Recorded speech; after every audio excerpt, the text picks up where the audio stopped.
ရားချစ်ခင်သူတော်စင်ပေါင်းလို့ရှင်အခုချိန်ကစပြီးဆရာတော်ဓမ္မတုတဒေါက်တာရှင်စေကိန်းဟောကြားတော်မူအပ်သောဘဝဖြောင့်ကြောင်းတစ်စီတစ်စောင်းအပိုင်းတစ်ကိုနာကြားရတော့မှာဖြစ်ပါတယ်ရှင်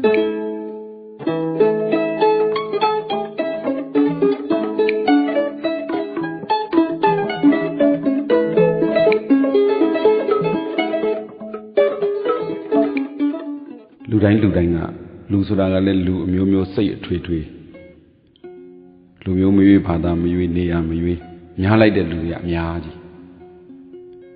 နေကြထိုင်ကြတဲ့ခါကြတော့လေသူ့အရက်ဒေသနဲ့သူနေကြတာအများကြီးဘယ်သူတွေဘလောက်ပဲဘလို့နေရာမှာနေဘလို့အဆောက်အဦတွေမှာပဲနေလူတိုင်းနေခဲ့ရတဲ့အိမ်တစ်ခုရှိတယ်အဲ့ဒီအိမ်ကဘာအိမ်လဲဘယ်အိမ်လဲဆိုရင်အမေရဲ့ဝမ်းပိုက်လို့ခေါ်တဲ့အိမ်ပဲအဲ့ဒီအိမ်ထဲမှာနေကြရလူမျိုးချင်းမတူလဲပဲနေခဲ့တဲ့အိမ်ကတော့တူတာပဲဘာသာချင်းမတူလဲပဲနေခဲ့တဲ့အိမ်ကတော့တူတာပဲအဲ့ဒီအိမ်နဲ့ပတ်သက်ပြီးတော့လူတိုင်းနေခဲ့ကြတဲ့အိမ်နဲ့ပတ်သက်ပြီးတော့ပြောရင်သဘာဝကြီးကလည်းအံ့ဩစရာပဲဒီသားသမီးလို့ခေါ်တဲ့နေတဲ့သူနဲ့မိဘလို့ခေါ်တဲ့အိမ်ရှင်ဝမ်းပိုက်ပိုင်ရှင်နဲ့ဘလို့ဆက်တယ်လဲဆိုတာကလည်းအံ့ဩစရာဘုံမတို့အနေနဲ့ပြောပြရင်တော့သုံးလောကထထသဗ္ဗညုမြတ်စွာဘုရားရှင်ကိုရောမြတ်ကြီးဘုရားဖြစ်ကိုရောက်တော်မူမဲ့နောက်ဆုံးဘဝမှာလည်းပဲခမည်းတော်သုတ္တရဏမင်းကြီးနဲ့မေတော်မာယာသူတို့နှစ်ဦးရဲ့တန်တန်မှာမေတော်မာယာရဲ့ဝမ်းကြံတိုင်းမှာနေခဲ့ရသေးတာ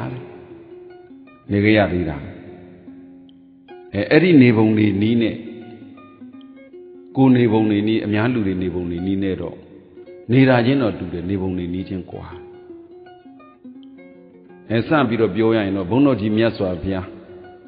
တုတိတနတ်ပြည်မှာသတင်းသုံးနတ်သားဘဝနဲ့လောကကြီးမှာဖျားမရှိရင်တော့ပျက်စီးတော့မှာပဲဖျားမပွင့်ပေါ်ရင်တော့ပျက်စီးတော့မှာပဲလောကပါဠိဆောင်းလျှောက်ကြတဲ့မြမာကြီးတွေကနတ်မြမာကြီးတွေကဘုရားအလောင်းတော်ကိုတောင်းပန်တော်မှာလူပြည်ဌာနလူလောကကိုဆင်းပြီးတော့လူသားတိုင်းတတ္တဝါတိုင်းလူသားတိုင်းလို့ပြောရမှာပေါ့လေနေရတဲ့အမိအိမ်ကိုယူရတာဒီတိုင်းမနေဘူးယူရတာယူတော့မှကြည်ချင်းကြီး၅ပါးနဲ့ကြည်တယ်ကြည်ချင်းကြီး၅ပါးနဲ့ကြည်တဲ့နေရာမှာနတ်ပြည်ကစုတည်ပြီးတော့လူပြည်ကိုနေတဲ့အချိန်ဟုတ်သလားနားလည်လွယ်အောင်ပြောရင်တော့ဒီအဖေဒီအမေနဲ့ငါအဖေအမေတော်သင့်လားမတော်သင့်ဘူးလားကြည့်ဒီအဖေဒီအမေနဲ့ငါဘုရားအလောင်းတော်နတ်သားဟာအဖေအမေတော်သင့်သလားဒါကြည့်ပြီးတော့မှတော်သင့်တယ်လို့ဆုံးဖြတ်ပြီးတော့မှမေတော်မာယာရဲ့ဝမ်းကြံတိုက်ကိုကိန်းအောင်လားကိန်းတက်တယ်မေတော်မာယာအိမ်မက်တွေရတာတို့ဗုဒ္ဓမြတ်စွာဘုရားရှင်ကိုရောမြတ်ကြီးရဲ့ဗုဒ္ဓဝင်စာအုပ်တွေဖတ်ကြည့်ရင်သိပါတယ်ဒီနေရာမှာအများအနေနဲ့နားလည်အောင်ပြောရင်တော့ဖယားလောင်းကအမေအဖေတော်ရမယ့်သူကိုယူရည်တယ်ကိုရောကိုလူပြည်ဌာနလူလောကကိုကိုလာတော့ကအမေအဖေကိုရွေးပြီးမှလာတာလားမရွေးဘဲနဲ့လာတာလားဟိုမှာဘုရားရှင်ကိုရောမြတ်ကြီးရဲ့အလောင်းတော်ကအိုးအဖေဆိုးတဲ့သူနဲ့တွေ့ရင်သားလည်းဆိုးသွားတတ်တယ်အမေဆိုးတဲ့သူနဲ့တွေ့ရင်သားလည်းဆိုးသွားတတ်တယ်သမီးလည်းဆိုးသွားတတ်တယ်ဒါဖြင့်စဉ်းစားရမှာကိုကရောလူပြည်ဌာနလူလောကကိုလာတော့ကအဲ့လိုရွေးပြီးမှလာတာလားနောက်ဒီကနေနိဗ္ဗာန်မရောက်သေးလို့ဒီကနေနောင်ဘဝသွားမယ်ဆိုရင်ရောအဲ့လိုရွေးတဲ့သူတွေရှိပါလားကိုကမရွေးဘဲနဲ့သွားမလားအဲ့ဒါလိုစဉ်းစားစရာတွေပေါ်လာတို့ဘုန်းတော်ကြီးမြတ်စွာဘုရားရဲ့အလောင်းတော်ပါရမီဖြည့်စင်နဲ့လေးသိင်ရှင်နဲ့ဂါဘာတသိမ့်ပါစမင်ဖြည့်စင်စိတ်ဓာတ်တွေခဏထားဘုရားရှင်ကိုရောမြတ်ကြီးအမေအဖေတော်ဖို့ရာတောင်မှညံတော်ကြီးနဲ့ကြည့်ပြီးတော့မှရွေးတာဝမ်းကြတိုက်ကိုတော့မှကြည့်ရွေးတာအခုလူလောကမှာကိုနေတဲ့အိမ်ကြတော့ဘလို့အိမ်ကိုနေမယ်ဒီလိုအိမ်ကိုနေမယ်ဟိုလိုအိမ်ကိုနေမယ်နဲ့ရွေးလိုက်ကြတာဒီအိမ်မှာနေလို့ဒီအိမ်ကကိုကျေးဇူးပြုတာမှန်ပဲတွေ့ကြည့်ဖို့အများနားလည်အောင်ပြောရင်လူလောကမှာအမေတယောက်ရဲ့ဝမ်းပိုက်ထဲနေကြည့်လိုက်နေကြည့်တဲ့အခါမှာကလလရည်ကြီးတီကလေးကရုပ်ကလလေးတွေဖြစ်လာရုပ်လေးတွေဖြစ်လာခေါင်းခါချီလေးတွေဖြစ်လာကိုဘာမှစားရမလို့အမေစားတာကိုစားရတယ်အမေစားတာကိုစားရတယ်ဘာမှကိုရေတောက်เสียမလို့အမေရေတောက်ရင်ကိုတောက်ရတယ်ဒါတော့လူတိုင်းနားလဲပါတယ် အမှန်ကခန္ဓာကိုယ်ကနှစ်ခုကွဲပြားလာပြီမဲ့လောကသဘောနဲ့ပြောရင်ချက်ကျိုးနဲ့ဆက်ဓမ္မသဘောနဲ့ပြောရင်ခန္ဓာကိုယ်ကလည်းတူတူပဲဒီခန္ဓာကိုယ်အတွင်းမှာပဲခန္ဓာကိုယ်မကွဲပြားသေးအမိဝမ်းကကျွတ်ပြီးချက်ကျိုးလေးဖြတ်လိုက်မှခန္ဓာကိုယ်ကကွဲသွားတယ်ဒါပြင်စိတ်ဓာတ်ရောစိတ်ဓာတ်ကလည်းအံ့စရာကောင်းတာအမေရဲ့စိတ်ဓာတ်ဟာဒီသားဒီသမီးဒီရင်သွေးမှာပါမပါတွက်ကြည့်ယုတ်ကလအနေနဲ့ရလာတဲ့အဖေအမေရဲ့ယုတ်ကလဟာရုပ်အဖွဲ့အစည်းဟာဒီအဖေအမေရဲ့စိတ်ဓာတ်ပါမပါတွက်ကြည့်ပါတာပေါ့လူတိုင်းမှာပါတာပဂရိအိမ်ကိုသာရွေးကြတဲ့အခါမှာလူတွေကဘယ်အိမ်လေးတော့ကောင်းမယ်ဘယ်အိမ်မှာအိမ်နေမယ်ဘလို့ဘာညာနဲ့အိုးပြင်ဆင်လိုက်ကြတာဒီအမိဝမ်းမှာနေဖို့ကြတော့မပြင်ဆင်ကြတို့ဘုရားရှင်ကိုရောမြတ်ကြီးရဲ့အလောင်းတော်ကြတော့အဲ့လိုကိုပြင်ဆင်ပြီးမှလာပြင်ဆင်ပြီးမှလာလိုက်ပြန်တော့တွက်ကြည့်နော်ကိုဟာကိုလည်းစဉ်းစားတတ်ကြပါလေအမေစားသမျှသူစားရတာအမေဆက်ရင်သူဆက်ရောအမေချိုရင်သူချိုရောအမေခါရင်သူခါရောအမေအေးရင်သူအေးဒီချက်ကျိုးနဲ့ဆက်နေတယ်ဆိုတာသဘာဝဓမ္မကြီးကိုကခန္ဓာကိုယ်ကတစ်ခုတည်းပဲနှစ်ခုမဟုတ်သေးဘူးချက်ကျိုးမပြတ်သေးဒါမြင်စိတ်ကရောနောက်ဆုံးအမေများမေတ္တာတွေလွတ်ပေးနေဒီကလေးကလည်းအမေစီကိုမေတ္တာပြန်ရောက်မှာပဲစိတ်ကနှစ်ပိုင်းဖြစ်သွားတာအမေများအပြင်ကိုမကြည့်မနဲ့ဒေါသတွေကြီးနေဒီကလေးကလည်းအလိုလိုနေဒေါသကြီးတဲ့ဓာတ်တွေကဝင်နေမှာအဲ့ဒါကိုများတော့အဖြစ်ကတိတ်ပြီးတော့နားမလည်ကြရှာမသိကြရှာလဲမခံကြဘလောက်အရေးကြီးတော့အဲ့ဒီကြတော့ပြောစရာရှိတယ်အရှင်ဘုရားအမိဝမ်းကနေအမိဝမ်းထဲမှာကိမ့်ဖို့ရအတွက်လူပြည်လာတဲ့အခါမှာဝမ်းတိုက်ကောင်းကောင်းအမိကောင်းကောင်းအဖေကောင်းကောင်းကိုရွေးလို့ရတယ်လို့တပည့်တော်တို့တွေအိမ်ယာတီထောင်လူတို့ပေါ်မှာနေကြလို့တဦးနဲ့တဦးမေတ္တာမျှပြီးနှစ်ဖက်သောမိဘတွေကသဘောညီတူကြည်ဖြူလို့အိမ်အောင်ကြလာပြီဆိုရင်တပည့်တော်တို့ကရောသားသမီးကိုလာခြင်းဟာလာလက်ခံရမှာလားကိုယ်ရောသားသမီးကိုရွေးလို့မရဘူးလားအဲ့ဒါလေးပါနည်းနည်းပြောပြခြင်းရွေးလို့မရဘူးလားဆိုတော့တွက်ကြည့်လေလူပြည်ကလည်းကိုယ့်ဘက်ထဲကိုလာလို့ရတယ်လူပြည်ကဘဝဆုံးသွားရင်နတ်ပြည်ကလည်းဘဝဆုံးသွားရင်လာလို့ရတယ်ဗြဟ္မပြည်ကလည်းကိုယ်ဝမ်းပိုက်ထဲကိုဆုံးသွားရင်လာလို့ရတယ်နောက်ပြီးတော့ငရဲပြည်ကလည်းပဲလူပြည်ရောက်လို့ရတယ်ကိုယ်ပိုက်ထဲတိရစ္ဆာန်ကလည်းပဲကိုယ်ပိုက်ထဲရောက်လို့ရတယ်တိရစ္ဆာန်ကြီးရောက်လာတာတော့ပဲဟုတ်မှာတော့တိရစ္ဆာန်ဘဝကုန်ပြီးတော့ငရဲတိရစ္ဆာန်ပိဋက အတူတကယ်ရောက်လာလို့ရတယ်ဒါကြောင့်မို့ပြောပြရတယ်တရားစခန်းနေမှာအစိတ်30တရားစခန်းနေလို့16နှစ်အစိတ်တရားစခန်းနေကြတော့ဒါတွေပြောပြရလူတဘာဝလူလောကမှာနေလို့အိမ်ယာတီထောင်လူတို့ဘောင်မှာနေလို့ဒီကိစ္စတွေဆောင်ရွက်ကြပြီဆိုရင်ကိုဝမ်းပိုက်တဲ့ကိုနတ်ပြည်များသားလေးသမီးလေးလာရင်အဲ့ဒီသားသမီးကြောင့်မို့ကိုပဲဒီသားလေးသမီးလေးကိုဝမ်းပိုက်တဲ့ရောက်တာနဲ့ကိုပဲသူဘုံသူကံနဲ့ကိုစီးပွားတွေကိုဖြည့်လို့ကြီးပွားလို့အိမ်တစ်လုံးပြီးတစ်လုံးရလို့တိုက်လေးဓာတွေရလို့အိုးနတ်ပြည်ကလာတဲ့သူများသူတော်ကောင်းနတ်ပြည်ကလာတဲ့သူများဆိုရင်ဗြဟ္မပြည်ကလာတဲ့သူများဆိုပြောမနေနဲ့တော့ဝမ်းပိုက်တဲ့ရှိသေးတယ်အိုးဟိုဘက်အဖိုးဖွားတွေဒီဘက်အဖိုးဖွားတွေကသားသမီးတွေရဲ့ကစားစရာတွေဘာတွေအကုန်ဝဲလို့ဒုမီးလေးရပြီဆိုလို့ပြောလို့အဲ့ဒါလာတဲ့သူကမူတည်တာလာတဲ့သူကကွာသွားတာကြုံဘူးကြမှာပါတွေ့ဘူးကြမှာပါကြားဘူးကြမှာပါတချို့များဆိုရင်သားသမီးရလိုက်တာနဲ့ကိုလင်မယားကွဲတာရှိတယ်သားသမီးရလိုက်တာနဲ့ကိုစီးပွားတွေပြက်တာရှိတယ်သားသမီးရလိုက်တာနဲ့ကိုတွက်ကြည့်လေအကုန်လုံးဘာပြဿနာမှန်းကိုမသိလောက်အောင်ထိပြဿနာတွေကစုံလိုက်တာပြောမနေနဲ့တော့အဲ့ဒီမှာဘာလို့လဲလို့သိချင်စဉ်းစားကြည့်တော့ငရဲတက်လာတဲ့လူကိုပိုက်ထဲရောက်သလားမှမသိပိဋ္ဌာကလာတဲ့လူကိုပိုက်ထဲရောက်သလားမှမသိငရဲတိရစ္ဆာန်ပိဋ္ဌာအတူတကယ်အပယ်လေးပုံကုသိုလ်ကံအလုံးကိုနဲတဲ့သူတွေကိုပိုက်ထဲရောက်လာတာကုသိုလ်ကံနဲတဲ့သူတွေကိုပိုက်ထဲရောက်လာရင်အကျိုးပေးရဘာတွေဆိုတော့သိတာအဲ့ဒါလေးကိုနားမလဲတော့လင်မယားကွဲတာရောင်းမကြောက်လင်မယားကွဲတာရောက်ခမကြောက်ဒီသားလေးသမီးလေးဘလို့ဖြစ်သွားတာဘာလို့နဲ့ဘေးလူတွေကိုဖြစ်နေတာအမှန်ကကိုယ်ပိုက်ထဲမှာအမှန်ပြောရင်တော့ကိုယ်အိမ်ငါးကိုကောင်းကောင်းမရွေးပဲနဲ့ကြုံငါးလိုက်တော့အိမ်ဒုက္ခရောက်တာပေါ့လောကသဘောအိမ်ငါးတဲ့သူတွေရှိတယ်အိမ်ပိုင်ရှင်တွေ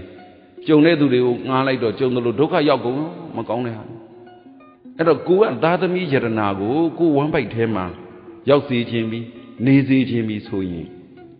ကိုကြိုက်တာခေါ်လို့ရတယ်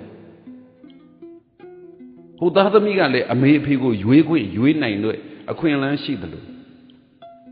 မိဘကလည်းသားသမီးကိုရွေးနိုင်တဲ့အခွင့်အလမ်းရှိတယ်ဘုံဘုံတော့ပြောပြတာပါပဲအမြဲတမ်းလူမျိုးမရွေးဘာသာမရွေးကိုဘာသာနဲ့ကိုယုံကြည်မှုဆိုတာရှိကြတာပဲကိုဝယ်မှုနဲ့ကိုရှိကြတာပဲတကယ်မြတ်သားကောင်းသမီးကောင်းကိုကိုပိုက်ထဲရောက်စေခြင်းရင်ဘုံဘုံတို့ဗုဒ္ဓမြတ်စွာရဲ့အဆုံးအမအတိုင်းဆိုရင်တော့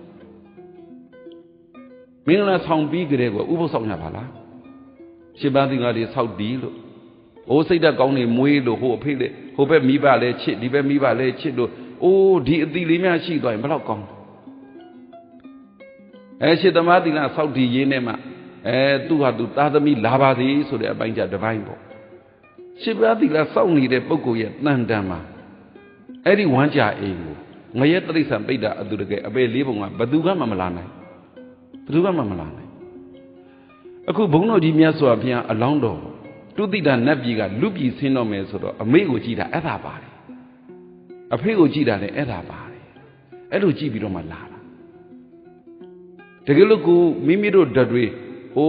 နိဗ္ဗာန်မရောက်သေးလို့ဘဝတစ်ခုမှာများဟိုနတ်ပြည်ကဆိုပါစို့အဲ့ဒီကနေသုတီပြီးလူပြည်လာမယ်ဆိုရင်ကိုကလည်းရွေးရတယ်မရွေးဘဲနဲ့မလာနဲ့နတ်ပြည်ကတော့ရွေးကြတာများပါတယ်နတ်ပြည်ကတော့ရွေးပြီးတော့မှလာကြတာဓမ္မပြည်ကလည်းရွေးပြီးမှလာကြမရွေးတာငရဲတိရစ္ဆာန်ပိဋ္ဌအတူတကယ်ပါပဲမရွေးတာတွေ့ကြည့်ပေါ့အိမ်အောင်ကြကသဇနီးမောင်လားတူကတမိသားစုကသီလတွေရှိလို့ဒါနတွေပြုလို့လူကြတန်းကြလို့ဩဖျားရှိခိုးလို့တောက်တော်ရေကတ်လို့ဥပုသ်သရင်သီလနဲ့အိုးကုသိုလ်ကောင်းမှုတွေများပြုနေ